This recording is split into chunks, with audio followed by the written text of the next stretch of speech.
So subscribe if you don't want to miss the full review of Acer Aspire 5 coming soon.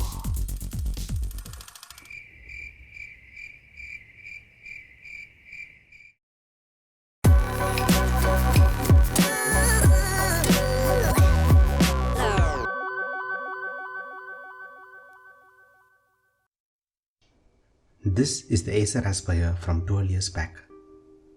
It's a 15-inch laptop that opens up by flicking a briefcase-style slider mechanism and weighed just shy of 3 kgs. Look at it. Apart from the few dings and scuffs, it has the makings of a present-generation gaming notebook. Let me explain. The entire side of this laptop is packed with all the ports you ever knew back in 2009. It even has a full-size SD card reader and even the fingerprint reader. There are also dedicated buttons to toggle the Bluetooth, Wi-Fi, and a button that I haven't still figured out. There is also a dedicated button for the volume up and down, eco mode, and finally the master on-off switch, which also gets neatly integrated into this polycarbonate chassis. It was more of a function over form approach. I'm showing this so that you get an idea how the Acer Aspire series has evolved in the past 12 years. This is the 2020 Acer Aspire 5, a 14-inch notebook powered by the latest 11th gen Intel i5 processor which sports the Iris Xe integrated graphics. This also has the 2GB NVIDIA MX350 dedicated graphics card on board. This is the 8GB RAM version. Storage is taken care by 512GB NVMe SSD. All this is powered by a 65 Wh battery, and this is all packaged to weigh 1.4 kilograms. If you had been following my channel, you might be aware of the bitter experience I had with the purchase of Acer Swift 3X on Amazon. Post this, I had to rethink my strategy for buying a laptop. If you haven't seen my unboxing and the events that followed, please click on this link and check it out. As the laptop I was about to purchase is going to be primarily used by better off, and my requirements are just going to be mild to moderate video editing and the occasional gaming, I decided to go for the Acer Aspire 5 series. It is a good mid-tier productivity laptop. Having made this decision, I paid a visit to my trusted retailer when I was at my hometown. Every laptop and PC that I've ever owned was purchased here. I will leave the contact details to this retailer in the description. The owner of this retail store is quite knowledgeable, and if you have good bargaining skills, you will definitely get a profitable deal.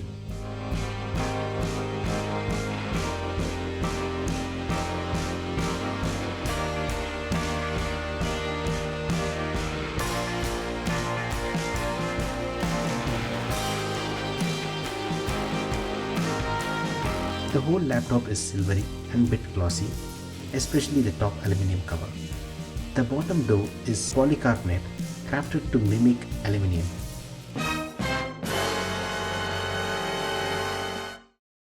I will get to that in a minute. The air intake vents in the back panel are not having any filters, so you can easily see through the copper heat pipes.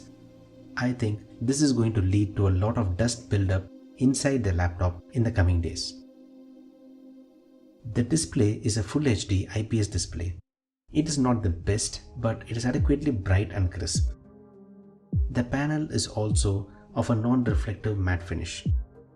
The bezels around the screen are a bit yesteryear, especially the top and the bottom bezels are quite thick. The top bezel houses the webcam and the mics. The chunky bottom bezel acts as a place to deflect the heat exhausting from the vents. The keyboard layout is pretty standard and backlit. The keys are flat and well spaced out. I'm not going to call it great, but very tactile and good to type on.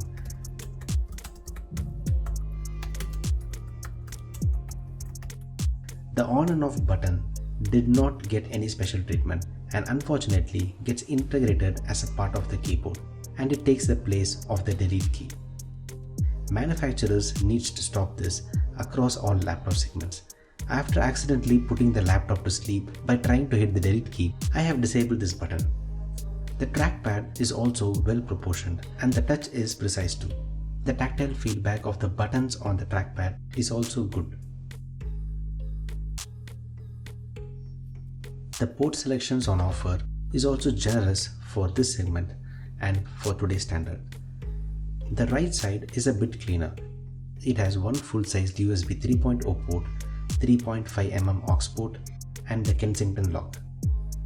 There are also status LEDs located in this side.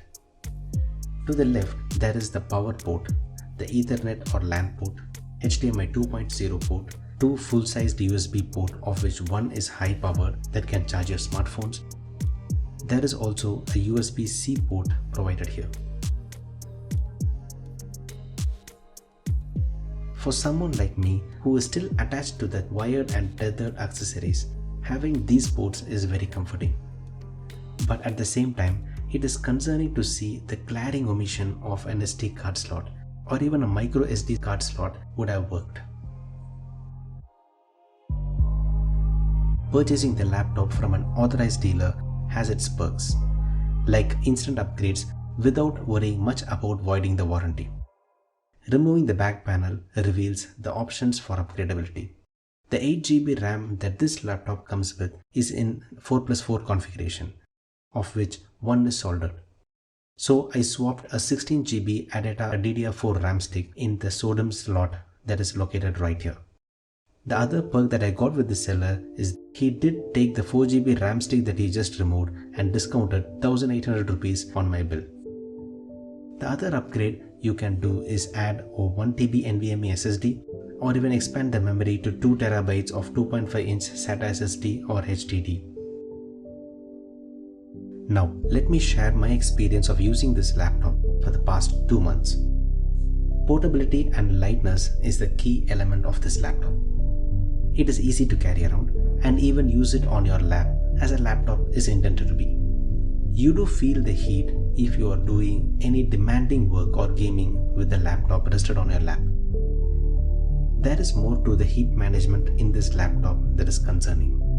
Although the ergo lift mechanism is a nice design element to increase airflow, I don't think venting the heat onto the screen is a very smart design choice.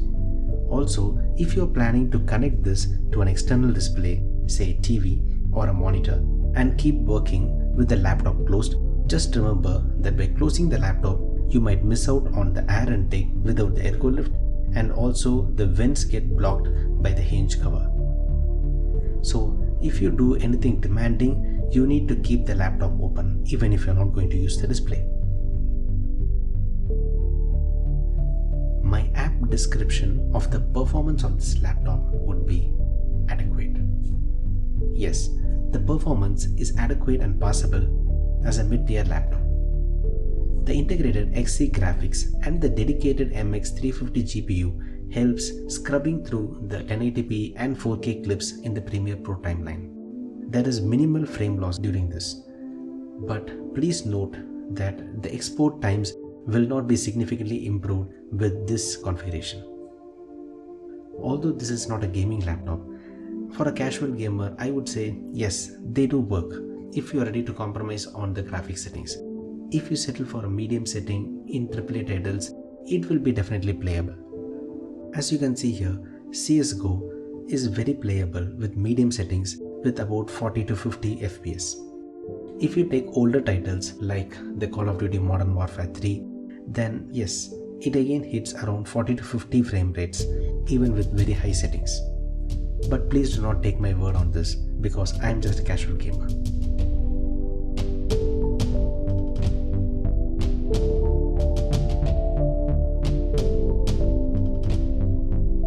If you are planning to go for this laptop, then you better have a very good headset or a desk speaker setup, because the speakers built into this laptop is really very weak. I mean close to unusable. They are just good enough for alerting with pings and error messages. Battery life is also decent. The 65 Wh battery promises around 10 hours of battery life. But in my casual and day-to-day use, I got a battery life of 7 hours in eco mode and just shy of 3 hours in the high performance settings with moderate to high demanding tasks. Before I wind up this video, let me revisit my initial thought. In the evolution of Aspire series, Acer has gradually shifted to a form over function strategy. This shift has come at the cost of losing a fingerprint sensor, a SD or microSD card reader, a good set of speakers, and a dedicated on-off switch. But saying this, these weren't deal breakers for me considering my requirements. So if my requirements are similar to yours, then you can definitely go for this laptop. Hope this video helps you make a decision in your quest for buying a good laptop. If you have more questions, please let me know in the comments so that I can address them. If you like this video, please hit the like button. If you do not, hit the dislike button and leave your feedback in the comment section. If you wish to see more videos on tech, travel and other interesting life hacks, subscribe to my channel IJO. See you all in another video soon. How soon? Honestly, no idea. Hopefully soon.